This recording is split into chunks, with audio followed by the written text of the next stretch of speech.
John Seibel has taken a group of men who can sing a few notes on their own and put us together and brings it into something that actually sounds very melodious, very beautiful sounding in church. And I think it's great what John has done, like I said, with this group of guys that can sing a variety of notes. He's got us singing not only to where he's willing to have us sing in church on Sundays, but he's taken us out into the community a couple of times and had us sing out in public.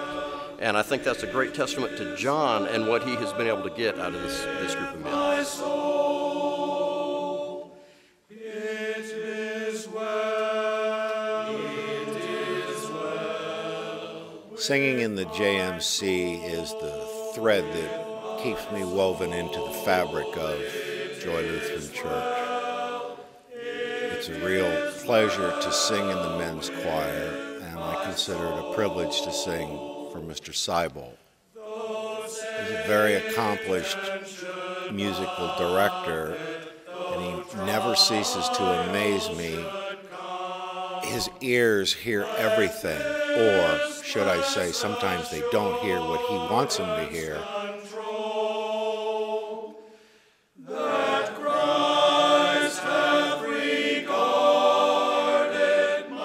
We joined Joy Lutheran Church as a young couple, and John Seibel chased me for years to join the Joyful Men's Choir, and I ran and hid from him. And in the time since I've joined, he has become my inspiration to go to church, to be a part of a unique men's group, but also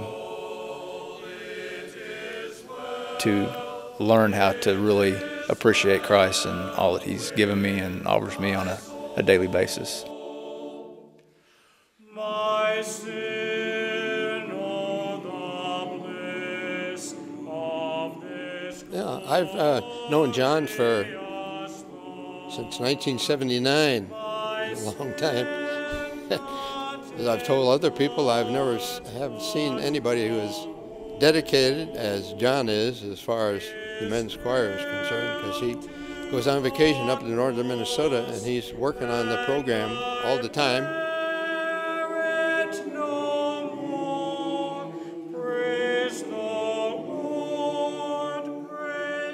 I sang with him at First Lutheran Church in the mixed chorus. In fact, that's where my wife Nancy and I met. And then when he moved out here and we moved out here to Joy, and started the choir, the Joyful Men's Chorus. That's I just keep singing with him. You know, he's part of our family, my wife and mine family, because he just means a lot to us. We've just spent a lot of time with him. But you know, some of the funniest stuff is just, you know, the way he directs the choir and the chorus and things that he says to the guys, and just makes us laugh a lot. The guys really have a lot of respect for him, and he enjoys what he's doing. He absolutely loves what he's doing.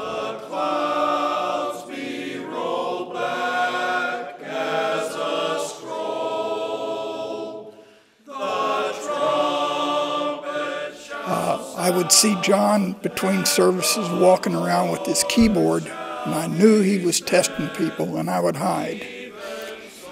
But there was a bad year when he was awfully short of talent, and he caught me.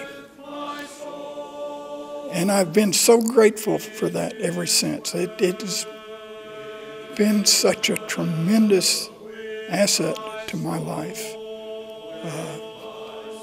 He's taught me the purpose of music in a worship service, the lifting up of people. And I think in the JMC we do a pretty good job of that.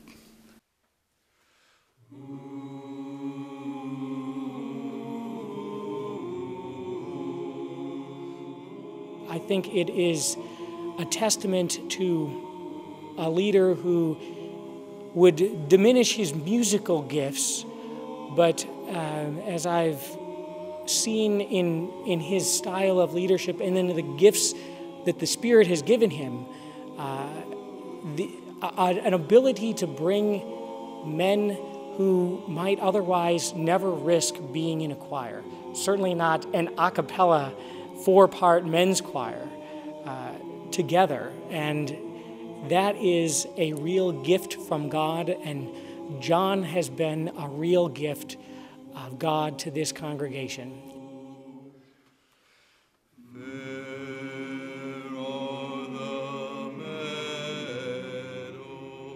The music we sing isn't about us. It's not about singing well, necessarily. It's about opening the heart so the Holy Spirit can do the work of the Spirit inside. So if somebody says, oh, that tune was so nice that you sang today, I thank them. I'll take any compliments. What I love is when they say, man, that got me right here, because I know the Holy Spirit was allowed in.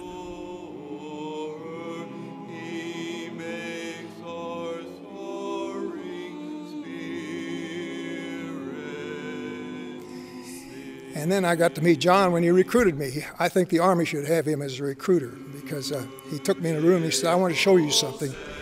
And then he had me run up and down the scale and sing a few notes, and he said, you're in. And since that time, I found him to be one of the most disciplined persons I've ever met, one of the most dedicated persons that I've ever met, and he has really a heart for his Lord. So, John, we really love you. The tagline that J.S. Bach would put at the end of each one of his pieces, he would write SDG, and that stands for Soli Deo Gloria. To God alone the glory. And that is what John has done for this group and for this congregation. Help us put glory alone to God. Thanks be to God.